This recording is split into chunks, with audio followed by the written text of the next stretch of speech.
وحیدان نے دروازہ گھورتے ہوئے کہا۔ ادھر ہانیہ کو ہوش آیا تو جھٹکے سے اٹھ کر بیٹھی، لیکن چکر آنے سے واپس بیٹھ گر گئی۔ میم دھیان سے، نرس نے پاس آتے ہوئے کہا، پلیز ویل چیئر منگوا دیں، مجھے اپنے ہسبینڈ کو دیکھنا ہے۔ کیا وہ ٹھیک ہیں؟ ہانیہ نے پوچھا۔ دونوں میاں بیوی ایک جیسے ہی ہیں، وہ بڑائی جی میں وہ ٹھیک ہیں، آپ آرام کریں، میں ویل چیئر منگواتی ہوں، وہ کہتے ہوئے باہر چلی گئی۔ کچھ دیر بعد ہانیہ وحیدان کے کمرے کی طرف گامزن تھی۔ دروازہ کھولنے کے واسطے وحیدان مڑا تو ہانیہ آ رہی تھی، لیکن اسے ویل چیئر پر دیکھ کر وحیدان کے اذہان خطا ہو گئے۔ اس کی ویل چیئر وحیدان کے بیڈ کے ساتھ آ کر رکی۔ میں تھوڑی دیر کے لیے بے ہوش کیا ہوا، میری بیوی کا حال کیا ہو گیا؟ وحیدان نے اس کی زرد رنگت دیکھ کر کہا۔ برہودا، یہ آپ کی بے ہوشی کا نتیجہ ہے، آپ ہماری طرف مت دیکھیں، چلیں سب باہر چلتے ہیں، ان کو بات کرنے دیں۔ تھوڑی دیر دلاور صاحب بولے اور سب کو لیے باہر چل دیے۔ آئی ایم سوری، میں بے ہوش ہو گیا، اب پکا کوشش کروں گا بے ہوش نہ ہوں۔ شازاں بیگم جو پانی کے گلاس ہانیہ کو دے رہی تھی، وحیدان کی اس طرح کہنے پر مسکراتے ہوئے باہر چل دی۔ ہانیہ نے خجل ہو کر اس کے بازو میں تھپڑ رسید کیا۔ ارے ظالم لڑکی، وحیدان مسکراتے ہوئے بولا، آپ بے ہوش ہو کر دکھائیں تو صحیح۔ ہانیہ نے اپنی پلکیں اٹھا کر کہا، اب کہیں جانا مت۔ اس نے ہانیہ کا ہاتھ اپنے ہاتھ کی مضبوط گرفت میں لیا، مسکرا کر آنکھیں بند کی۔ وجدان زمان شازین کی شادی نومبر میں ہونا طے پائی، لیکن سب کے لیے سب سے بڑا سرپرائز دعا اور ارباز کی شادی کا بھی تھا۔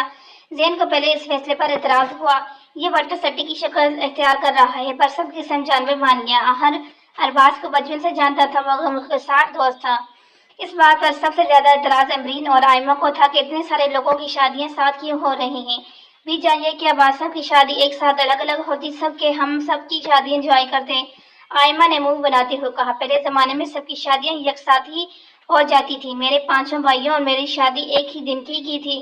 بھی جان نے تو بھی جان وہ پہلا زمانہ تھا، یہ اگلا زمانہ ہے، اب تو انجوائے کرنے دیں۔ امرین بولی، جاؤ بچوں ادھر سے۔ بھی جان بیزار سے بولی۔ وہ دونوں دل مسوخ کر چل دی۔ دن پال لگا کر اڑ رہے تھے۔ ایمان پر اب مقدمہ زیادہ عرصے نہ چل سکا، کیونکہ گواہ موجود تھے، اور ایمان کی ذہنی حالت صحیح نہ ہونے کی وجہ سے اس نے خود یہ اعتراف کر لیا تھا، جس بچے کی ہر جائز ناجائز ضد بغیر کسی رکاوٹ کے پوری کر دی جائے، وہ باہر کہاں ٹھیک رہ سکتا ہے۔ ایمان کو اس کی بیماری کی وجہ سے 2 سال کی سزا ہوئی، لیکن اس سے پہلے اس کو فارڈیشن ہاؤس میں منتقل کر دیا گیا، شاید اس کا ٹھکانہ اب یہی تھا۔ وہ دن رات کھڑکی کے سامنے کھڑی ہو کر خود سے باتیں کرتی رہتی یا خود کو ہی مارنا شروع کر دیتی۔ اس کے دن رات یوں ہی گزر رہے تھے۔ آخر نومبر بھی آن پہنچا۔ شاہ ویلا اور ذوالقرنین ہاؤس میں تیاریاں زور و شوروں سے جاری تھی۔ میلوڈی اور زیک بھی ان کی شادی میں شرکت کے لیے آئے تھے۔ آج مہندی کا فنکشن تھا، سب نے ہلہ گلا کیا تھا۔ شیروز نے پہلی بار رباب کو اتنا تیار ہوا دیکھا۔ آج تو اگر تم نے گورنا بند نہ کیا تو یقین بچے تمہاری آنکھوں کے ساتھ ٹینکس کھول رہے ہوں گے۔ جس پر شیروز نے حیران ہو کر شیزا کی طرف دیکھا۔ کس کے بچے؟ رباب کے بھائی کے جان کے۔ شیزا کے کہنے پر اس نے آنکھیں ادھر ادھر پھیری تو اس کے بھائی شیروز کو گھورتے میں مصروف تھے۔ آپ کو دیکھ کر اس نے مسکرانے کی ناکام کوشش کی، کیونکہ اس کے بھائی ڈیلوبی کے ایک ریلیکس لگا رہے تھے۔ شیزا اپنے غرارے کے ساتھ کا دوپٹہ ٹھیک کرتے اٹھ کر چل دی۔ باقی کا فنکشن بھی بخیریت عافیت سر انجام پایا۔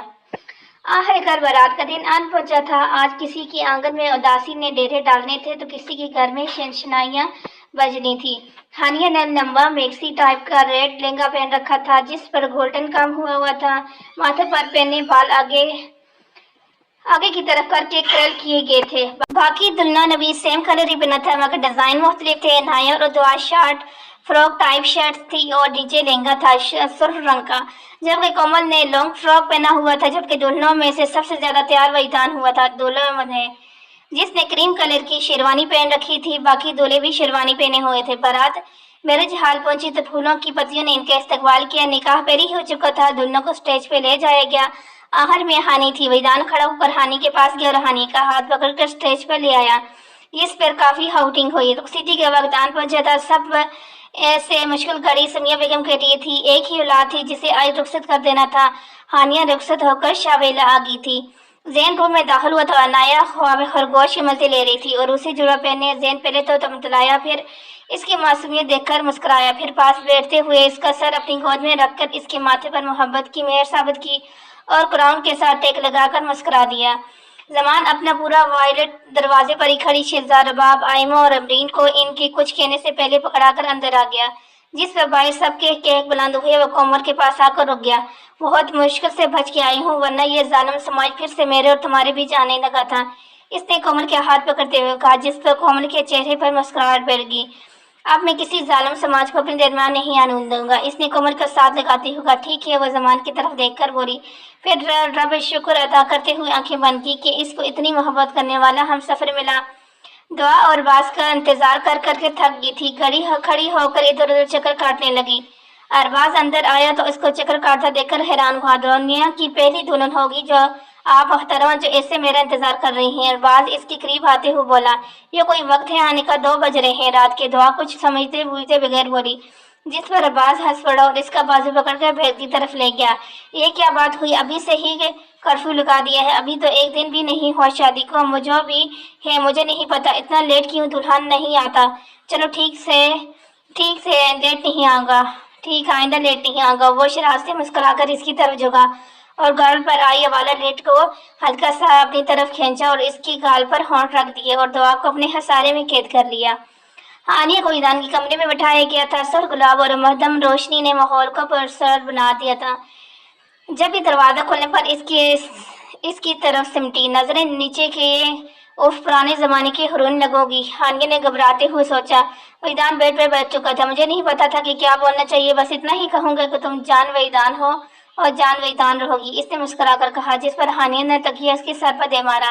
تکیہ تو ویدان کو نہ لگا پر ہانیہ کی کلائی ویدان کی گرفت میں آ گئی۔ ویدان نے اسے اپنی طرف کھینچا اور ہانیہ کو اپنے حصار میں لیا۔ ویدان، ہانیہ آہستہ سے بولی، ہم ریسٹورنٹ میں نہیں ہوں محترمہ، آج میں آپ کے ایسی ویسی حرکت کر سکتا ہوں۔ وہ یہ کہتے ہوئے اس پر جھکا اور پیچھے ہو گیا۔ کیسا لگا بینڈیج؟ ویدان بولا، کون سا؟ ہانیہ نے اپنی گردن کے گرد ہاتھ پھیرا تو بینڈیج اس کے گلے میں تھا، جس پر ویدان لکھا تھا۔ یہ اسٹیمپ کیوں لگائی ہے؟ ہانیہ نے ویدان کی طرف تھا، تاکہ سب کو پتہ لگے کہ تم میری ویدان کی بن چکی ہو، جس پر ہانیہ نے دوسرا تکیہ اٹھایا اور پھر اسے کرائی ویدان کے ہاتھ میں آئی۔ ویدان نے اسے پیچھے کی طرف گرتے ہوئے اسے اپنے پہلو میں گرا دیا۔ ویدان، ہمارے رب نے ہمارے لیے کتنی بہتری رکھی ہوتی ہے نا، اگر ہم یوں جدا نہ ہوتے تو ہے نا، تو ہم انسان ہی ہیں اور 2 لوگوں کے درمیان تیسرا شیطان آ جاتے ہیں۔ اگر ہم کچھ غلطیاں کر بیٹھتے تو وہ اگر ویدان اور ہانیہ کے اعتبار شادی کے بعد ٹوٹتا تو، اور ہمیں پھر اچھے برے کا بھی پتہ بھی نہ چلتا، کون اپنا ہے کون پرایا۔ ہانیہ اپنی انگوٹھی گھماتے ہوئے کہا، بس یہی وجہ ہے کہ مجھے اپنی ہانیہ سے محبت ہے۔ ویدان نے محبت سے ہانیہ کو دیکھ کر کہا۔ بارش ہلکی بڑھ رہی تھی، رات کا اندھیرا پھیل رہا تھا، عشق نے مسیرا کیا، محبت نے ترنم چھیڑا اور 2 دلوں کے ساز محبت کی دھن سے واقف ہو گئے۔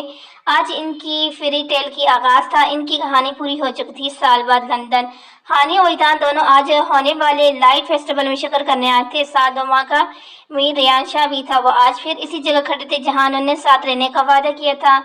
ڈریگن آج بھی آگ اڑ رہا تھا، باقی کیمپیں آج بھی روشن تھے، ایک سحر سا ماحول تھا۔ ویدان اور ہانیہ تھا اور وہی بالغائی گیت بھی چل رہا تھا۔ ہانیہ اور ویدان ایک دوسرے کی طرف دیکھے، مسکرائے، کیونکہ محبت کو الفاظ کی ضرورت نہیں ہوا کرتی۔ وہ ہاتھوں میں ہاتھ ڈالے اور آسمان پر چمکتے ستاروں کو دیکھ رہے تھے۔ ان کے دلوں کو گھر مل گیا تھا بستیرا کرنے کے لیے۔ کہانی کی آخری صفحے سے ہیپی ایور آفٹر کا آغاز ہو چکا تھا، ختم شد۔